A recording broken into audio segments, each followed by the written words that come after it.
Tinoda kutendai muri Zimbabwe nekuda kwesapoti yese yamunotipa pano paSaint TV. Nhasi tinawana Jayden Tawana nyasha ndiri pamwe chete namai vavo tiri kuno KuBulawayo handiti Seat of Kings and Queens, vamwe vanokuti kuSkies handiti. Tauya nevana kuchipatara tichida kutanga nekutenda vakasponza rwendo runoi kuti ringe runofamba zvakanaka, vanova ivo Sister Samantha naSister Ru vari kunze. Mwari wamasimba ose vakuitirai zvakanaka. Muri sei? Mushe makadini. Tiri right. Mungada kutsanangurira kuti tafamba sei kubva kuHarare kuuya kuno? Vatsanangurirei.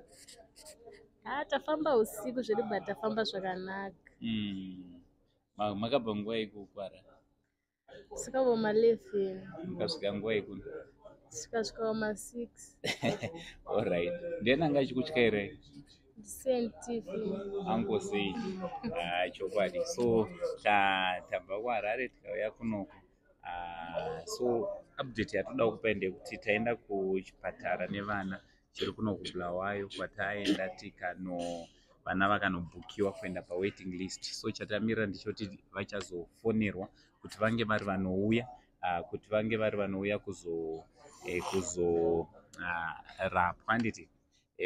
Vana ava problem vainayo havafambe vese vari kuti vane condition yavainayo. So ndo yatoda kuti vange vari vanozama kubetserwa, but vapewa assurance yekuti vachabetserwa. Also accommodation vachaipiwa pachena, kunyange pakurapwa kwavanenge vachiitwa vachange vachirapwa pachena. Ungada kuti kudii kune vari kubatsirai? Ndangotenda kune vese vari kundibatsira vanga zvirambe zvakadaro. Handiti. Aiwa, tinokutendai muri Zimbabwe. Thank you very much for your unwavering support. Mwari wekudenga uramba achikuitirai zvakanaka. Ndoti update yatangoti kupei.